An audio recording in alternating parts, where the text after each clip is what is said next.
Muy buenas tardes a todos. Bienvenidos a esta segunda jornada del día de hoy de nuestro Congreso. Gracias al Comité Colombiano de Arbitraje por la invitación a este panel maravilloso donde además tendremos 5 expositores de lujo, las doctoras Elina, Alejandra, Paula y los doctores Jaime y Carlos. A todos bienvenidos. Y hoy tendremos además una discusión muy interesante en torno a los aspectos controversiales de la prueba pericial.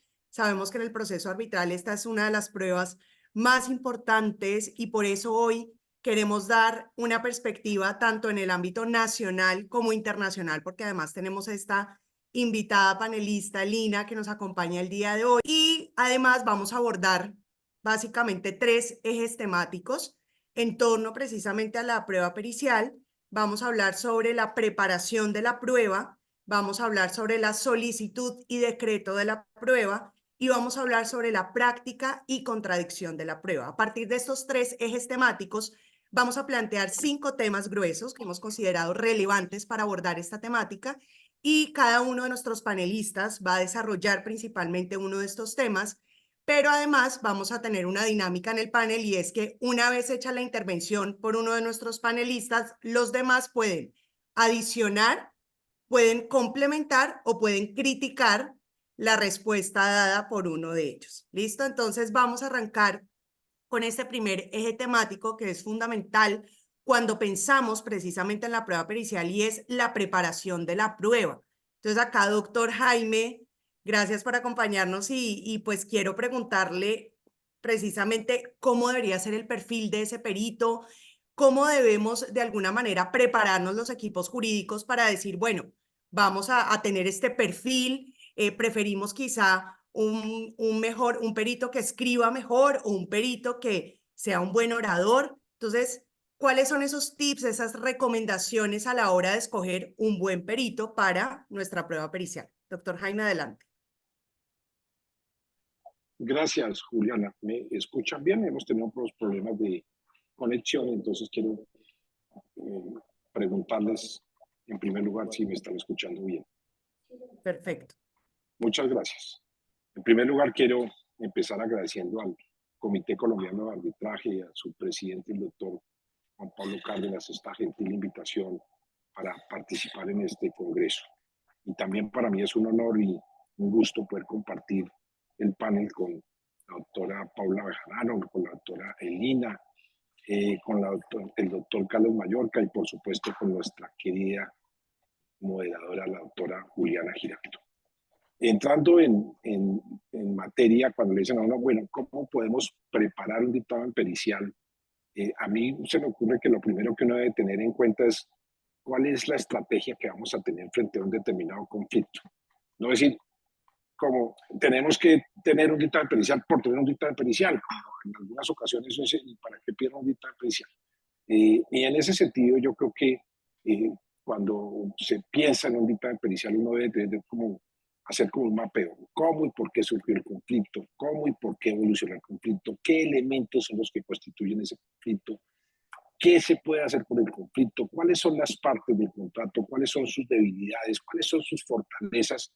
Y teniendo eso, pues al final el propósito de cada una de las partes en un proceso es convencer a su juzgador de que su propia versión de los hechos es la correcta, que su caso es el que tiene que tener en cuenta y no el de la contraparte, que es lo que uno pretende al final con todo un material probatorio. Para lograrlo, en eso el abogado, por supuesto, debe planificar cada una de las actuaciones del proceso, teniendo en cuenta lo que siempre yo menciono en estas charlas y conversando con la gente, que al proceso no se llega a saber lo que pasó, al proceso se llega a, doctora Alejandra, a probar lo que ocurrió. Y en ese sentido, lo que más interesa a un panel arbitral son los hechos. Y la prueba por excelencia, cuando se requiere probar esos especiales conocimientos técnicos, artísticos, científicos, es la prueba pericial. A través de la prueba pericial uno puede persuadir al tribunal arbitral de unos hechos técnicos que le ayude a tomar la decisión, que le ayude a buscar la solución a ese conflicto que se ha presentado. Y entonces nos llega, bueno, después de todo ese mapeo, uno dice, es necesaria una prueba judicial, hay unos hechos técnicos involucrados. Nuestros tribunales son personas que son más abogados, entonces tenemos que buscar una persona que le ayude, que entienda. Y buscar una persona que actúe, como digo yo, para dummies, quien sea lo más sencilla posible para trasladar ese tema técnico al proceso. Yo siempre digo que uno tiene que investigar previamente a los peritos. ¿Y investigarlos en qué? Yo diría que uno debería buscar unos requisitos mínimos, unas condiciones mínimas para decir, esta puede ser la persona. En primer lugar, el conocimiento. El conocimiento es en el tema que se está poniendo, dónde se ha educado, cómo ha llegado a ser determinado experto en ese tema. Su ciencia al final es la razón de acudir a él. Y eso no significa, y aquí empiezo a dejar cosas como le gusta a la doctora Alejandra, que ella me dice, deje sangre, que son preguntas y dudas de muchas veces se pregunta, ¿y se requiere un título profesional? Pues no es absolutamente necesario, es muy importante que tenga conocimiento y mi presidente me dice, es necesario y dependerá de lo que uno esté probando porque usted puede tener una experiencia, puede tener todos los elementos a pesar de que no tenga específicamente un título. Y ya veremos el artículo 236 del Código General del Proceso, dígame cuáles son los títulos, pero lo dejo simplemente como un tip de si en todos los casos necesitamos, y eso nos ayudará después en los debates que podremos llegar a tener de la existencia de estos títulos o no, pero ¿cómo lo va a aprobar? Al final el tribunal lo que necesita es que uno entienda que esa persona es la que es. En segundo lugar, la experiencia. Yo creo que eso resulta fundamental. Se debe pedir a un perito que tenga un reconocimiento, un reconocimiento o ser reconocido como una autoridad en la materia técnica que se pretende hablar. Y por esa experiencia es que uno entiende que ese perito es el que está legitimado para tratar con solvencia los temas que son objetos de ese encargo que se está haciendo. Entonces se debe investigar sobre libros, se debe investigar los artículos, qué dictámenes han hecho, cuáles son las opiniones que ha emitido, que entre otros también son ciertos requisitos que nuestro Código General de Proceso en su artículo tal vez el 236 los tiene previstos. Un punto fundamental y sobre el que quiero llamar la atención es la independencia y la imparcialidad. En mi opinión, el tema de la designación de un perito, este tema es un tema difícil de delimitar. ¿No? Sin embargo, a pesar de la dificultad, uno debe partir de que necesita un perito que sea imparcial e independiente de lo que se sostiene, independientemente de lo que le estén exigiendo o independientemente de la parte que lo contrató. En otras palabras, no es que yo reciba la remuneración y tengo que decir y volverme un ventríloco de la parte que me contrató. No, el perito debe ser y debe mostrar ser independiente y ese deber pues es independencia de criterio, es una independencia de realmente valorar adecuadamente el tema. Eso es más que una independencia de las partes. Y lo digo porque muchas veces uno tiene, oiga, es que este perito es muy bueno en los temas que tenemos, pero es que yo lo he contratado mucho porque es muy bueno. Entonces perdió la independencia. De hecho, no tanto. Miremos qué tanto tan importante resulta el perito. Miremos qué otros peritos hay porque no deja de ser un problema. Precisamente una de las observaciones que siempre se hace es, oiga, no podemos tener siempre el mismo perito porque parece que fuera el perito de la oficina de abogados de. Eso no puede ser. Pero sí un perito que sea independencia en los criterios que va a emitir. En este de imparcialidad y independencia no es que tengamos que tener el mismo principio o la misma valoración frente a lo que deben tener los árbitros. Me parece que no es un estándar tan grande, pero sí es un estándar importante, es un estándar que requiere que ese perito realmente actúe, conozca las versiones, no conozca la versión de una parte, sino conozca la versión de las dos partes, etcétera, etcétera. Un cuarto tema que me parece fundamental es que uno debe buscar un perito que tenga la capacidad de persuasión. Y ahí vienen una de las dificultades que a veces se tienen, que es que ese perito presente eficazmente la opinión ante el tribunal y ser capaz además de convencerla. no puede ser un perito que no ayude a persuadir. Puede saber mucho, ya nos preguntaba Juliana, mejor que sea una persona que escriba muy bien o que hable ambas. Porque de nada sirve un perito experto, de nada sirve un perito conocedor de una determinada ciencia si su capacidad de convicción es escasa, si no transmite, si no le llega, si no persuade al tribunal. Debe ser una persona que tenga habilidades en la comunicación y en la persuasión, desde el punto de vista de tips que uno dice, y yo le digo a mis clientes, hoy por hoy necesitamos un perito además que en el contrato se indique expresamente que tiene la obligación de comparecer personalmente por las razones que todos conocemos de los efectos cuando no se comparece, cuando se está en un contrainterrogatorio. Entonces, esa capacidad de persuasión está ligada a la credibilidad que tiene la persona que conoce y que maneja la información. Y es importante que el tribunal se sienta cómodo con lo que está escuchando. Y todo eso lo puede uno unificar en un punto, y es la credibilidad. Yo tengo que tener un perito que me dé credibilidad. Y no a la credibilidad, que le dé la credibilidad al tribunal, ¿no? Uno necesita más cosas, porque uno dice, todo esto es muy bonito, y en la práctica uno tiene que tener varias cosas. Uno, los costos. Hoy por hoy, doctores y ustedes que son expertos en estas materias, el tema de los dictámenes periciales se ha vuelto un tema complejo por materia de costos. Entonces tiene que ser un perito que esté de acuerdo a los costos que se genera un dictamen pericial. Hay un punto que también me parece muy importante, y lo digo por la práctica, y es que también debe ser un perito que tenga tiempo para hacer el dictamen pericial. Los mayores problemas que tenemos nosotros en los trámites arbitrales son las demoras. Entonces, afortunadamente en la práctica dijéramos que los temas de dictamen pericial se vienen adelantando incluso antes del decreto de pruebas. Algunos consideran que eso no es posible, yo creo que es posible, se hace, es útil, resulta beneficioso para las partes, pero será objeto de otra discusión o una discusión en momentos más tarde, pero el tiempo también resulta fundamental porque lo que nos pasó con el Código Procesal Civil anterior era los famosos temas de la demora en los dictámenes periciales y en la contradicción del dictamen y en el error por objeción grave que nos volvía algo interminable. Eso cambió con el Código, ha cambiado la ley arbitral.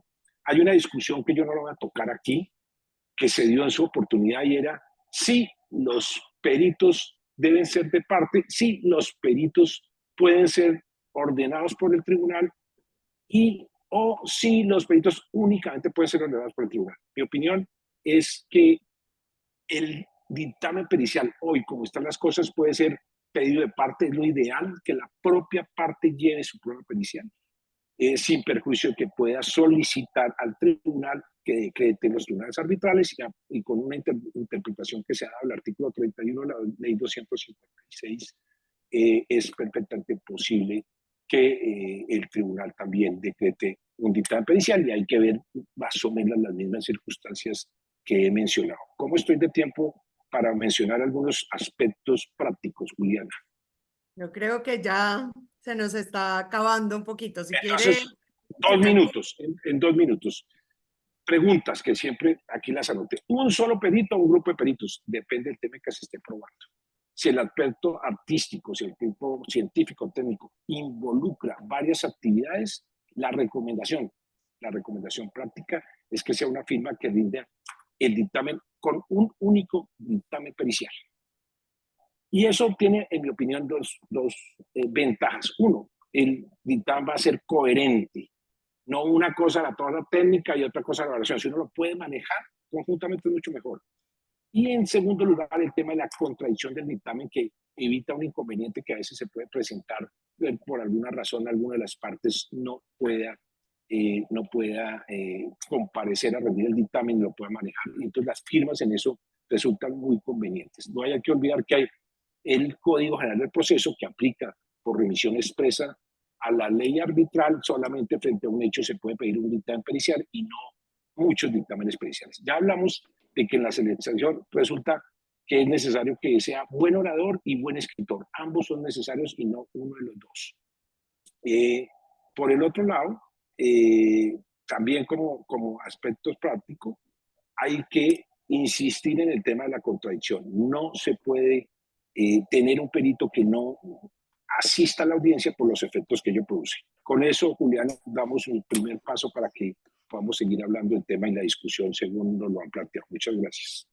Muchas gracias, doctor Jaime. Entonces, un buen perfil de perito, según el doctor Jaime, entonces capaz de pasar lo técnico pues al proceso para que realmente sea en tendencia, independencia de criterio, capacidad de persuasión, entonces que sea buen escritor, buen orador, que obviamente nos dé credibilidad en el tribunal arbitral, que tenga tiempo y de valorar los costos, obviamente, del dictamen. ¿Qué opinan los demás miembros de panel? ¿Alguno quiere agregar, adicionar, complementar o criticar esta exposición que nos ha hecho el doctor Jaime?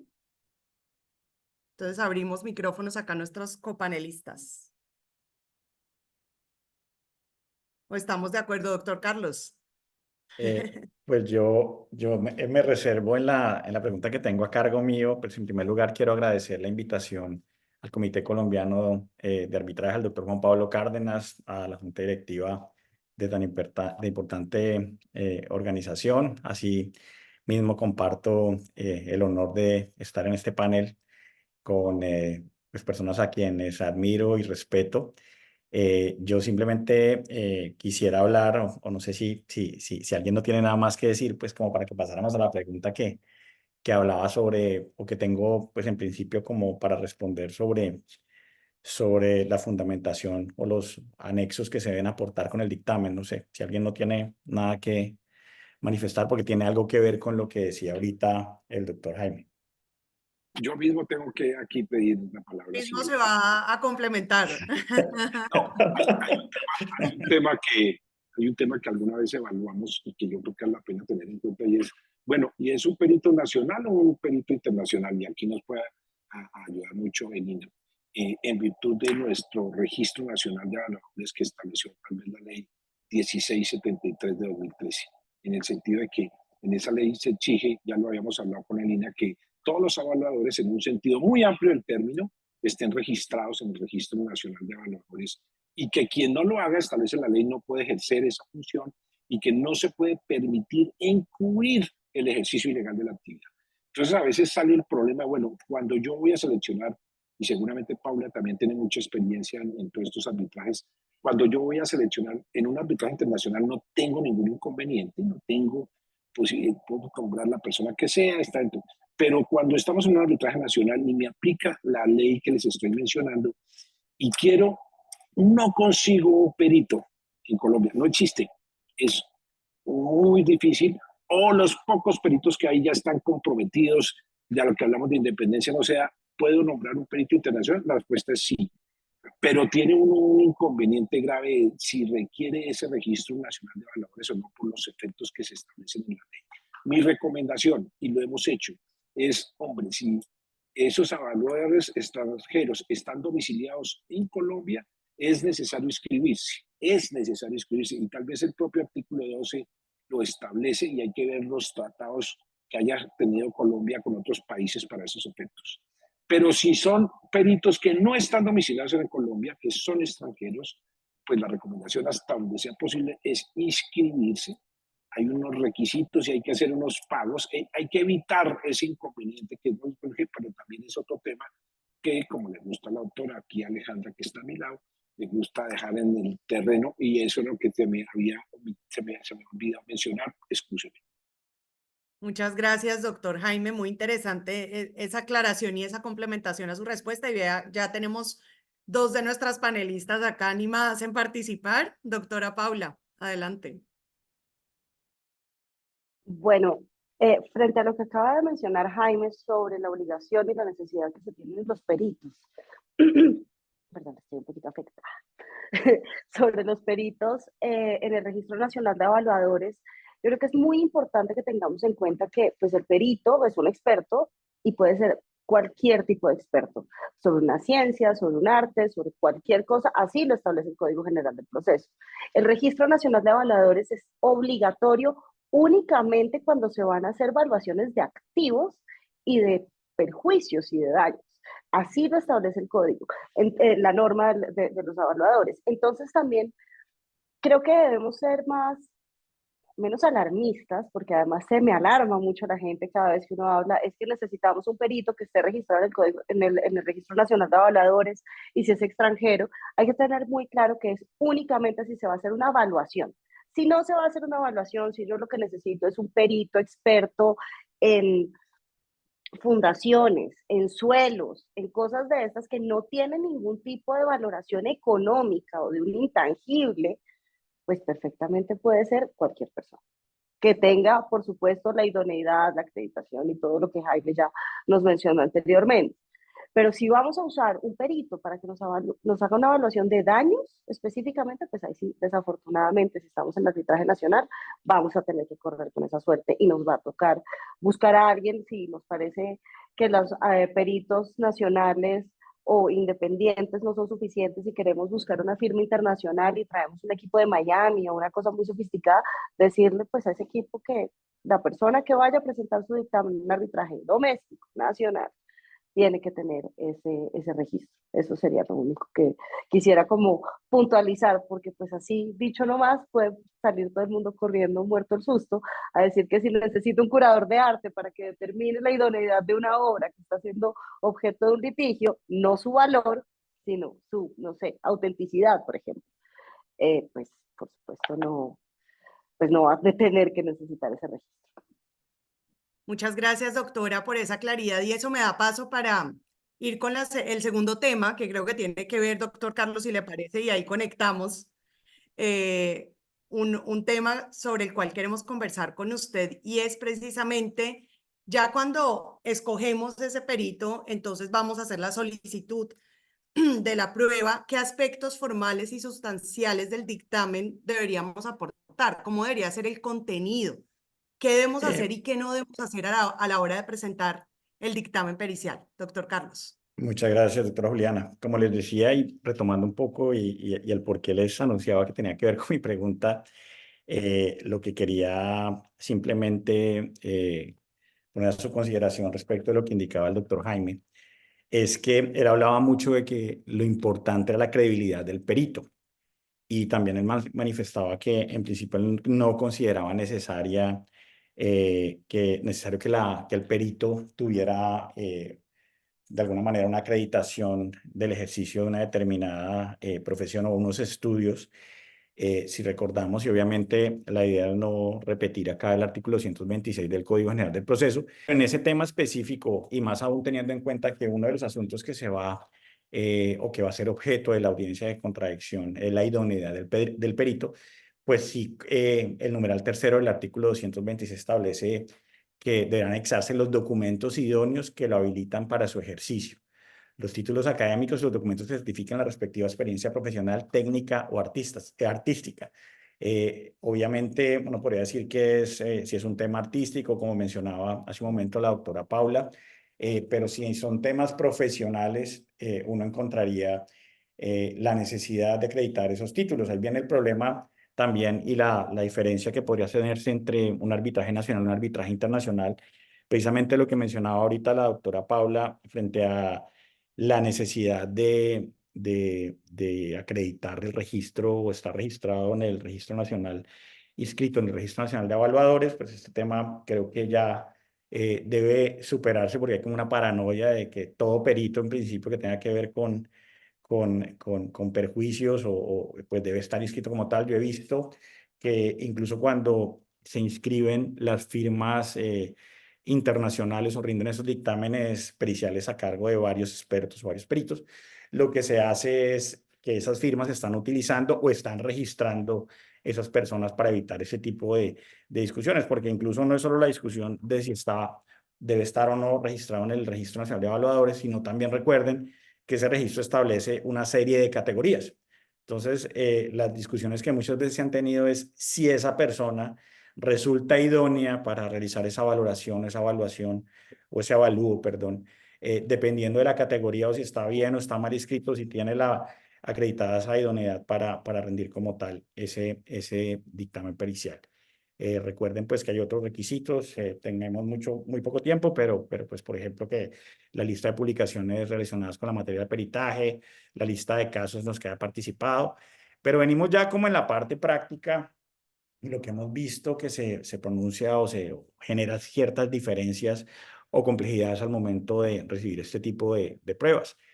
Temas como tan aparentemente superados como el formato o el tamaño de los archivos que se van a entregar, de la posibilidad o no que exista un medio físico que soporte a veces el dictamen pericial y sus anexos. Hay problemas con ciertos formatos, con ciertos tipos de archivos que cuando uno los trata de subir al expediente electrónico, pues simplemente no se permite la apertura o no de los mismos. Estos tienen que ser verificados no solo por quien presenta el dictamen pericial, sino también quien rindió ese dictamen pericial, que también se presenta en la práctica, algo que decía el doctor Jaime sobre que sea algo que entiendan los árbitros. Los árbitros no, pues si supieran del tema, pues realmente no necesitarían del perito. Eso lo tenemos todos claro, perdón.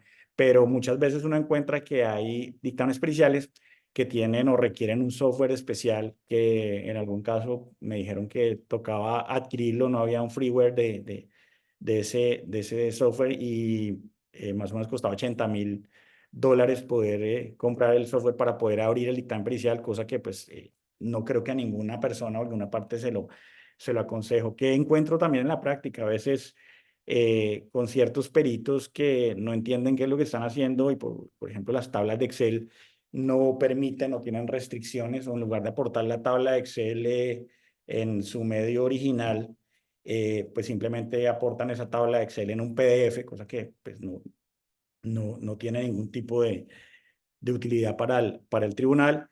O a veces también lo que dicen los peritos es que hace parte de su propiedad intelectual, cosa que pues claramente frente a un cliente que ha pagado pues un dinero considerable, pues no resulta de ninguna manera útil. ¿Qué encontramos también frente a este tema? Pues recuerden que esos requisitos, de alguna manera, algunos tribunales consideran que darían la posibilidad de rechazar, y entiendo que en un evento de estos se dijo pues que se podía rechazar incluso un dictamen pericial si era pues, el dictamen pericial de parte, pero pues aquí ya hay una sentencia de la Corte Suprema de Justicia, la sentencia CTC 2066 de 2021, que dice que cualquier omisión en relación con los requisitos establecidos en el artículo 226 del Código General del Proceso, pues se pueden subsanar en audiencia y que su valoración corresponderá al juez en ejercicio de su sana crítica. Frente a lo que hablábamos de la idoneidad, pues vienen más problemas, incluso con lo que podía pasar de pronto con un perito internacional que vaya a rendir un dictamen pericial en un arbitraje nacional. Encontramos, por ejemplo, el tema de qué pasa con los diplomas o las certificaciones de los estudios. En muchos de los casos se requiere, pues, para que no aleguen que tiene algún tipo de vicio, pues, de que acreditarlas o realizar las correspondientes apostillas. Y también hay que verificar por las partes si, dependiendo de la profesión que el perito está rindiendo el dictamen pericial, en Colombia hay algún tipo de limitación para efectos del ejercicio de esa profesión en Colombia. Esos serían como los aspectos que considero que deben tenerse en cuenta al momento de presentar o aportar la prueba pericial. Y considero también que temas aparentemente sencillos, en algunos casos ha ocurrido que vienen dictámenes periciales sin anexos, y conozco también pues laudos arbitrales en que simplemente pues no se pudo probar el perjuicio porque los anexos no los aportaron, a pesar incluso de que el mismo tribunal lo requirió. Muchas gracias y por ahora esto sería lo que tenía que decir, doctora Juliana. Muchas gracias, doctor Carlos. Mejor dicho, súper cumplido con el tiempo y quiero preguntarle a los demás panelistas si hay algo que adicionar o complementar sobre cómo debería presentarse ese dictamen pericial, qué debe hacerse, qué no debe hacerse, qué espera un tribunal cuando recibe precisamente este dictamen. Entonces ahí, doctores, si alguno quiere. Hola, Doctora Juliana, y Paula. muchas gracias por la invitación. Bueno, yo solamente quería hablar debido a la sangre que echó al ruedo el doctor Jaime respecto a si el registro abierto de evaluadores. Y hay un laudo reciente muy interesante en el cual fueron los árbitros Henry Sanabria, Arturo Solarte y Rafael Bernal, en el cual se hace un análisis precisamente de este punto y se trae, digamos, a colación una decisión de la Corte Suprema de Justicia con ponencia de Octavio Tejero, y es claro que digamos, se ha establecido que si no se encuentra inscrito en el Registro Nacional de Evaluadores, pues no es que no se cumpla y no constituye un obstáculo insalvable para que el dictamen pueda ser valorado. El dictamen debe ser valorado y lo reitera, digamos, esta decisión, este laudo como tal, como digo, con fundamento también de la decisión de la Sala Civil con ponencia de Octavio Tejero, donde se establece que el dictamen se tiene que valorar. Y según las reglas de la sana crítica, entonces se tendrá que decidir con base en esas disposiciones. Y no se deberá dejar de un lado, ni como lo escuché en otro escenario, que me parece absolutamente descabellado, la idea de que se tenga como una prueba documental, porque no se encuentra en el Registro Nacional de Evaluadores. Es absolutamente ilógico y desconoce las reglas de la sana crítica, lo que escuché en otros escenarios, no en este, sino en otros escenarios de ese punto, porque como tal el dictamen fue presentado y el dictamen como tal debe ser valorado. Esto no lo solamente lo ha dicho la justicia ordinaria en la decisión que les menciono, sino también en este laudo reciente que es el tribunal promovido por Enecon contra Huawei. Entonces, eso es una buena referencia para ampliar el punto y solamente quería hacer mención a esto como para objeto de estudio. Gracias. Muchas gracias, doctora Alejandra. Y continuando en línea con cómo presentamos ese dictamen pericial, yo quiero preguntarle a la doctora Paula, ¿hasta dónde va esa confidencialidad para atender la pericia? Digamos que al final el perito requiere la colaboración de las partes, pero ¿hasta qué punto podemos decir esta documentación es confidencial, es reservada, se la podemos entregar al perito, no se la podemos entregar? Entonces, doctora Paula, en su experiencia, ¿qué nos puede compartir sobre esto? Bueno, muchas gracias, Juliana. Yo no los había saludado por mi ataque de tos antes y por ponerme a comentar antes de salvando la tos. Me encanta estar acá con todos ustedes. Pues ya, todos sabemos perfectamente quiénes son todos, entonces es realmente muy honroso estar acá. Frente a qué tan confidencial puede ser o no puede ser la información que se le pueda brindar a un perito para rendir un dictamen pericial, yo creo que primero tenemos que hacer dos diferencias conceptuales. Cuando estamos hablando de arbitraje nacional y una prueba pericial en arbitraje nacional, que se sigue por las reglas del Código General del Proceso de las que hemos hablado acá. Y tenemos, por supuesto, además, que en Colombia los árbitros, cuando están cumpliendo con sus funciones, tienen las mismas facultades de los jueces. Entonces, esa confidencialidad o no, hay que saberla manejar dependiendo de cómo se solicita la prueba y de qué es lo que se solicita para la prueba. Entonces, acá el doctor Jaime nos estaba diciendo al principio, frente al dictamen, que se puede hacer antes de del decreto oficial de todas las pruebas y que eso nos da una gran celeridad y eso es fantástico. Y precisamente pensando en eso, pues tenemos varias posibilidades normativas y procesales para poder obtener los documentos que sean necesarios para que un perito de parte pueda hacer una pericia, porque si es un perito del tribunal, pues no tendría por qué haber mucha discusión ahí, que finalmente quien solicita los documentos sería el tribunal con facultades jurisdiccionales y ya no tendríamos tampoco ese problema necesariamente de la confidencialidad.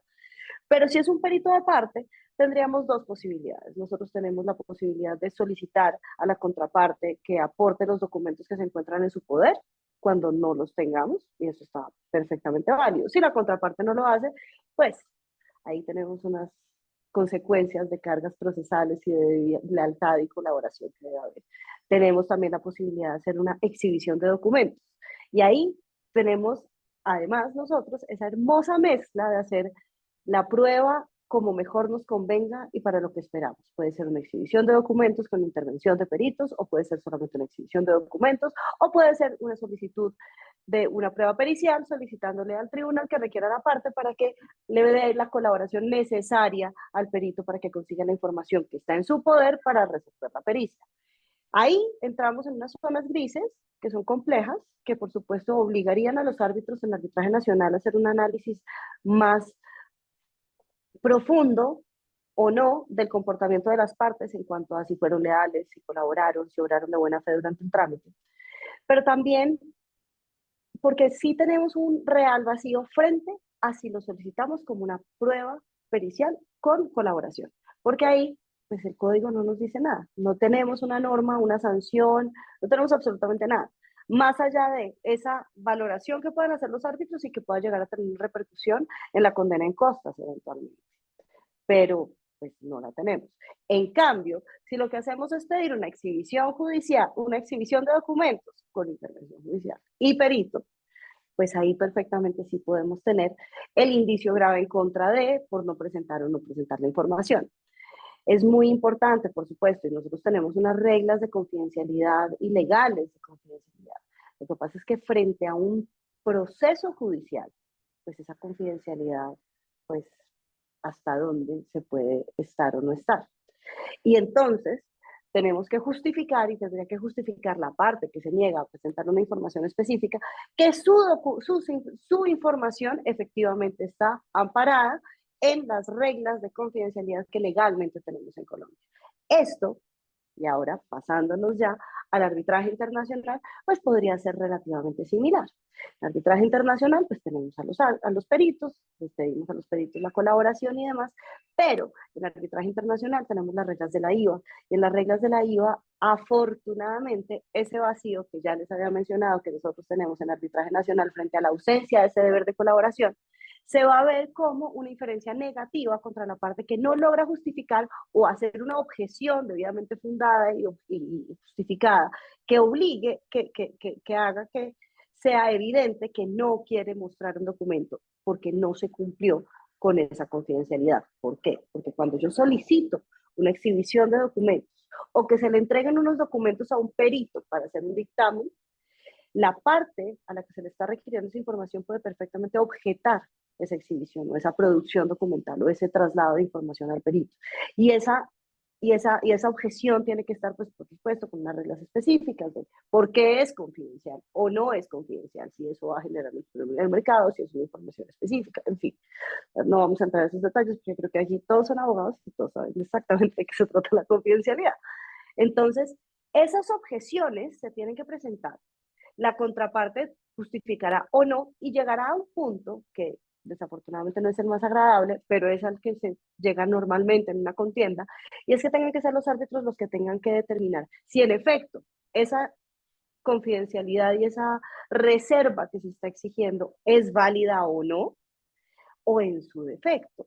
Revisar ellos mismos ese documento. Puede que el documento no llegue a los peritos automáticamente, sino que tengan que ser los árbitros quienes revisen el documento, revisado el documento, pase al perito. Que eso, que pasa usualmente en arbitraje internacional, es una forma en la que los árbitros en arbitraje doméstico también han logrado salvar un poco esas discusiones de confidencialidad. Y es, ok, usted me está diciendo que esos documentos son confidenciales, los revisamos. Y se hace, pues como estamos acostumbrados nosotros a hacer esas pruebas que son como un gran collage, que es una inspección judicial con intervención de peritos y exhibición de documentos, entonces todo se termina revisando en ese momento para determinar efectivamente cuál va a ser la información que va a ingresar al expediente y que además va a poder ser analizada por el perito. Entonces creo que si bien nuestro código general es muy estricto en muchas cosas, tenemos soluciones a pesar del vacío de la consecuencia de la renuencia en la presentación de la confidencialidad. La confidencialidad está pues definida en la ley. Tenemos remedios, pero hay que saberlos usar, porque si no los usamos, pues igual nadie nos va a interesar examinar. Y pues tampoco va a poder un árbitro ir mucho más allá de lo que le estaría permitido, tampoco necesariamente. Y en arbitraje internacional, afortunadamente, tenemos las reglas de la IVA que nos permite hacer una diferencia negativa y que en ese sentido, pues la parte que va a ser renuente a colaborar y a prestar la información para que un perito haga su pericia, pues asumirá las consecuencias de su inactividad. Entonces creo que con eso cumplí con el tiempo. Perfecto, doctora, muchas gracias. Además, muy clara su intervención, muy práctica, y es eso, al final es buscar como esas herramientas procesales que tenemos y hacer uso de ellas cuando realmente lo vemos necesario. Y creo que esos son algunos tips los que nos diste prácticos para resolver y como remedios precisamente frente a estas situaciones de confidencialidad. Doctores Jaime, Carlos, Elina, Alejandra, ¿algo que agregar, complementar o criticar, quizá? Doctor Yo Jaime. sabía que Jaime algo iba a decir. Yo también. No. Jaime. Primero que estoy muy de acuerdo con lo que menciona Paula. Uno, cuando está en un panel arbitral y habla de esto de confidencialidad, uno tiene que buscar como un equilibrio, una ponderación entre esa información que es sensible, que se está poniendo en consideración, también el derecho de defensa que debe conocer la contraparte y ver cuál publicidad del expediente que se tiene. Y al final, pues temas prácticos que se han hecho como la de establecer unos cuadernos separados, mejor dicho, en la realidad yo creo que se ha manejado bien el tema. El tribunal tiene que tomar una labor importante cuando se hablen de estos temas sensibles, en el sentido de que le toca revisar a él y no a ningún otro esa información para determinar primero si realmente se trata de una información confidencial o no, porque muchas cosas que uno encuentra también en la realidad es que creen que todo es confidencial y no, hay cosas que realmente si están a la luz pública, que eso no tiene nada de confidencial. Pero hay cosas que sí pueden resultar sensibles cuando se está pidiendo una información de una de las partes y en ese sentido la labor del tribunal será determinar cuál, excluir eso para evitar que terceras personas ajenas a las partes puedan verificarlo, establecer un mecanismo, ya lo hemos hecho, de consulta de determinadas personas de la contraparte para efectos de que puedan acceder a esos documentos. Esa era una observación. Muchas gracias, doctor Jaime. Y continuando en línea con esta discusión, pues son muchos los asuntos que al final el tribunal arbitral tiene que revisar a la hora de, pues, de valorar también la prueba pericial. Y esto me da pie para preguntarle a la doctora Elina, que además trae toda esta experiencia de arbitraje internacional. Doctora, cuando hay varios peritos, ¿a quién creerle? ¿Qué criterios debería adoptar el tribunal para decidirse o definirse por uno u otro? Adelante. Muchas gracias, doctora Juliana. En primer lugar, quisiera agradecer al Comité Colombiano de Arbitraje por la invitación. Es un placer poder compartir con mis distinguidos colegas del panel y con quienes nos están viendo. En segundo lugar, para mí es un agrado estar, aunque fuera virtualmente, en otro país dualista y saber que cuando en Chile hacemos estas permanentes distinciones entre el arbitraje nacional e internacional, no estamos solos en el universo. Y en cuanto a la pregunta, deberíamos partir desde la premisa que el tribunal arbitral carece de experticia en la materia objeto del peritaje. Si hubiera tenido esa experticia, no habría necesitado los insumos de los peritos y habría podido generar el conocimiento especializado de manera autónoma. Dado lo anterior, el tribunal arbitral no puede evaluar la prueba pericial a partir del fondo de los argumentos que contiene. No puede determinar si un experto tiene razón o si se equivoca. Es decir, por mucho que lea los informes, no puede hacerse más experto que los expertos. Por supuesto, el tribunal arbitral debe valorar la prueba pericial a la luz del conjunto total de la prueba documental y testimonial. Y con esa mirada holística puede alcanzar la convicción acerca del valor de un informe pericial específico. Pero, ¿qué ocurre cuando no hay prueba consistente y todo depende del informe del experto? Más aún, ¿qué ocurre cuando las dos partes presentan sus informes con conclusiones materialmente contradictorias? Lo que puede hacer en estos casos el tribunal arbitral es evaluar en qué medida cada informe cumple con las mejores prácticas de la actividad pericial. Es decir, en lugar de inclinarse por una respuesta sustantiva determinada, puede evaluar si el informe cumple con el estándar en la forma o en lo procedimental. Al respecto, resulta ilustrativo el Código de Buenas Prácticas del Club Español de Arbitraje. En el párrafo 146 se definen los requisitos que debe reunir un informe pericial. Y más allá de los méritos profesionales, experiencia del perito, debe indicar la descripción del encargo recibido, explicar el método de trabajo adoptado, identificar los documentos y otra información analizada, establecer las conclusiones alcanzadas y de existir contraperitaje, individualizar los puntos de acuerdo y desacuerdo.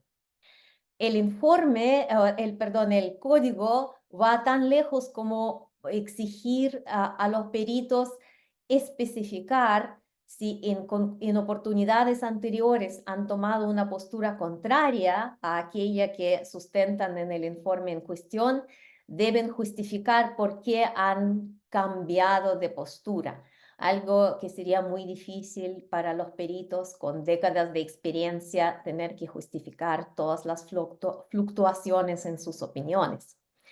Y en la misma línea se sitúa el artículo 5 de las reglas de la IVA sobre la práctica de la prueba y el artículo 4 del protocolo para el uso de los expertos de parte en el arbitraje internacional del Chartered Institute of Arbitrators.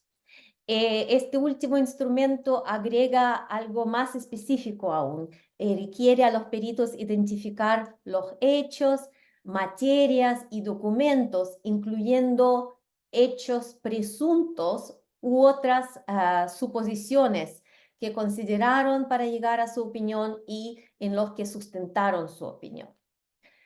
En lo grueso vemos que las exigencias incluyen demostrar los hechos, referenciar su sustento probatorio, indicar el método de análisis y su justificación y explicitar las conclusiones que se generan a partir de la aplicación del método al conjunto de los hechos del caso. ¿Y cuáles son las falencias que muchas veces encontramos en los informes periciales? El perito no explica el método utilizado o no justifica por qué optó por este método específico. El perito no indica si este método se origina de alguna guía universalmente reconocida o si es de creación propia. El perito altera el método reconocido o lo emplea de una manera inconsistente con el método mismo. El perito no distingue entre hechos probados y suposiciones, tratando estas últimas como si fueran hechos probados. El perito acepta como hechos probados lo afirmado en las comunicaciones de una de las partes, de la parte que lo contrató, en lugar de contrastarlos con otra prueba. No indica la trazabilidad de la información o de sus conclusiones, haciendo imposible reproducir su análisis. El perito emite pronunciamientos de carácter legal y eso es objeto de contradicción muchas veces, particularmente en los contratos de construcción. Es indispensable que los peritos empleen ciertas disposiciones contractuales para poder hacer su análisis técnico. Ahí está la delgada línea entre un análisis jurídico y análisis técnico contractual. Y por último, la falencia que también es bastante frecuente es el carácter sesgado del informe, el que se nota tanto en el reflejo fiel de los escritos de la parte que contrató al perito o en el uso de los adjetivos descalificativos dirigidos en contra del perito de la parte contraria. Para concluir, haciendo el check del cumplimiento de los estándares y determinando las eventuales falencias, el tribunal arbitral puede alcanzar la opinión acerca del valor probatorio de cada informe y decidir a cuál de los peritos creerle. Muchas gracias, Elina. Muy interesante todos estos elementos prácticos a la hora de poder definirse por uno u otro perito y básicamente es entender que el árbitro no es experto en ese asunto técnico, que más bien lo que debe evaluar es el método aplicado, si realmente fue correcto, las conclusiones a las que llega, que no aplique quizá criterios subjetivos o que se note ese sesgo a la hora de emitir su dictamen, y eso creo que todas estas recomendaciones, estas también otras herramientas que vemos internacionalmente nos pueden servir muchísimo para los arbitrajes nacionales. Muchas gracias. Y tú hablabas algo y es darle ese valor probatorio, también analizado integralmente con otras pruebas, y eso me da paso para que la doctora Alejandra nos hable sobre un tema que quizá pues puede de pronto ser muy eventual, pero puede ocurrir, y es qué pasa cuando muere el perito. Realmente ese dictamen pericial, ¿qué valor probatorio tiene? ¿Se invalida? ¿Se puede tener en cuenta? Entonces, doctora Alejandra, no sé si tiene alguna experiencia y nos pueda compartir también sobre este tema. Adelante. Bueno, muchas gracias. Bueno, voy a correr para poder cumplir con el tiempo, pero que primero hay que partir de la base de que el Código Penal del Proceso no regula específicamente este punto, y estaría entonces a discreción del árbitro hacer, pues, qué hacer en este caso. Y para esto hay que acudir a las reglas de la sana crítica, y quería, digamos, hacer énfasis en algo que pues ya ha sido decantado por la Corte Suprema de Justicia también, y pues acá quiero hacer referencia a la sentencia de la Sala Civil 9222 del 2023, en la cual, con ponencia de Octavio Augusto Tejero, me gustan mucho las sentencias de Octavio Augusto Tejero, que lo estoy citando tanto, esta decisión, y pues hay un artículo también que se escribió al respecto, que se llama La validación de la Corte Suprema de Justicia sobre los instrumentos de soft law, y ahí específicamente hablo de esto porque las reglas de la IVA para la práctica de la prueba en arbitraje internacional regulan algunos puntos en este sentido, y específicamente el artículo 5.5 indica que si un perito no comparece, se deberán tener en cuenta las circunstancias excepcionales. Y esto sí lo amarramos con el artículo 12 del Código General del Proceso y el artículo 42, numeral sexto del Código General del Proceso, nos lleva a decir, oiga, cuando pues es una circunstancia, todos nos vamos a morir. O sea, ¿quién está obligado a lo imposible? O cualquier persona se puede enfermar, ¿no? Entonces, ¿qué hacer en este caso? Y ayer el doctor Jaime me comentaba, y acá me regañará si digo algo incorrecto, pero ¿cómo un árbitro me va a obligar a llevar a un perito, o bien sea que se murió o se enfermó? Porque es que acá entran en tensión dos derechos. Uno, el derecho de la prueba, y el otro, el derecho de la contradicción. Y esto específicamente lo trata, o sea, primero pues quería decirles cómo está esa regla, el artículo 5.5 de las reglas de la IVA sobre la práctica de la prueba en arbitraje internacional, y una sentencia reciente del 14 de junio del 2023 del Tribunal Superior de Manizales, con ponencia de la magistrada Sandra Yadive, y en este caso es un caso en un proceso de pertenencia, y se hace un análisis donde se dice claramente, oiga, usted, si su perito se murió, pues usted no lo puede traer para la contradicción, ¿cierto? Entonces ahí hay la tensión de dos derechos, el derecho de contradicción y el derecho a la prueba. Y acá en este caso, digamos, ante ese vacío, ¿sí?, del Código General del Proceso, porque el Código General del Proceso regula la ausencia temporal y justifica, y usted puede volver a traer al perito, y son las circunstancias excepcionales, o si no practica la prueba en segunda instancia. Pero ¿qué pasa si se murió? Si no tengo al perito, entonces, ¿qué pasa en esos casos? Aquí digamos que, por eso digo que el artículo 5.5 de las reglas de la IVA para la práctica de pruebas puede, digamos, regular esto, hay unas circunstancias que son excepcionales. Y esto también trayéndolo a lo que dice el Código Civil como tal, el artículo 64. Yo le voy a dar entonces las consecuencias procesales de no traer al perito. No le puedo aplicar las consecuencias procesales porque es que es una circunstancia excepcional. Se murió el perito, entonces no le puedo aplicar las consecuencias de no haberlo traído. Entonces, digamos que ahí sí yo no le permito como árbitro a las partes probar, pero tampoco entonces le permito a la contraparte contradecir, y ahí es donde entonces se tiene que llegar, digamos, a una decisión como tal. No es que la decisión que cito de la Sala Civil del Tribunal Superior de Manizales, lo que dice es, oiga, usted tiene que permitirle a la parte probar y a la otra parte contradecir. Entonces, ahí, digamos, como tal, hay algunas buenas prácticas que podríamos traer a colación, y es cuando uno, como antes de que eso suceda, porque es una circunstancia que todos estamos expuestos y que parece como ilógico, ¿cierto?, repetirlo, pero puede faltar el perito. Entonces, ¿cuál es la recomendación? Una recomendación es nombrar firmas de peritos expertos, que no sea uno. Y perdona a todos los peritos que litiguen, ¿no?, que lleven a cabo esta labor tan importante como auxiliares de la justicia, y lo hacen solos, pero siempre uno queda más tranquilo que sean dos, porque si falta uno, entonces poderle permitir a la contraparte o a la parte que va a surtir la contradicción con la persona que pertenezca a la firma, ¿sí? A la firma de peritos expertos.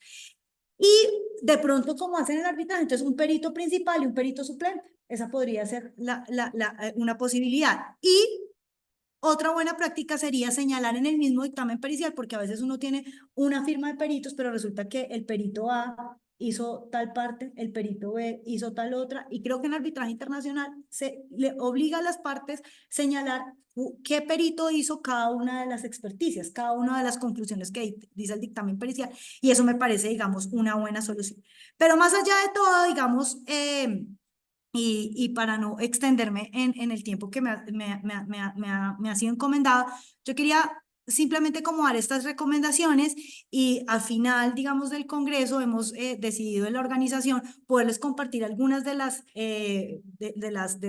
decisiones que hemos nombrado acá, cada uno en los diferentes paneles del Congreso, y ahí les compartiré como las decisiones que les he mencionado en este caso. Gracias. Muchas gracias, doctora Alejandra, por traernos esos casos prácticos que podríamos aplicar acá y más que todo como las herramientas y de alguna manera ser conscientes de prever este tipo de situaciones que uno diría, bueno, son bien improbables, pero puede ocurrir. Doctor Carlos, ahí veo que quiere intervenir. Adelante. Sí, simplemente quería pues como informarles que en un tribunal que yo participé, que fue el de asociados contra Enrialejo Espinosa y otros, nos pasó precisamente eso, que citamos a audiencia de contradicción. En ese tribunal participé como secretario y la parte nos pidió que se aplazara como tal dicha audiencia porque pues no ubicaba al perito y resulta que el perito, para hacer corto el cuento, falleció.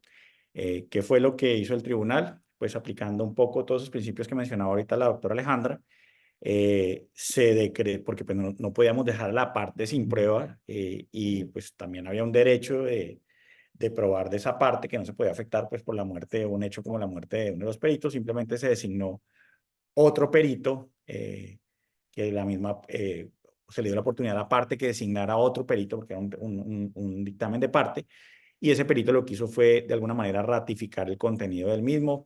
De esa ratificación obviamente se surtió la correspondiente oportunidad, el correspondiente traslado para que no dijeran que esa prueba no tenía contradicción y que ya había tenido o ha sido puesta en conocimiento previamente por la contraparte, pero pues simplemente quería poner de presente que ya en ese caso pues había un tribunal que ya había resuelto sobre eso y había adoptado esa decisión.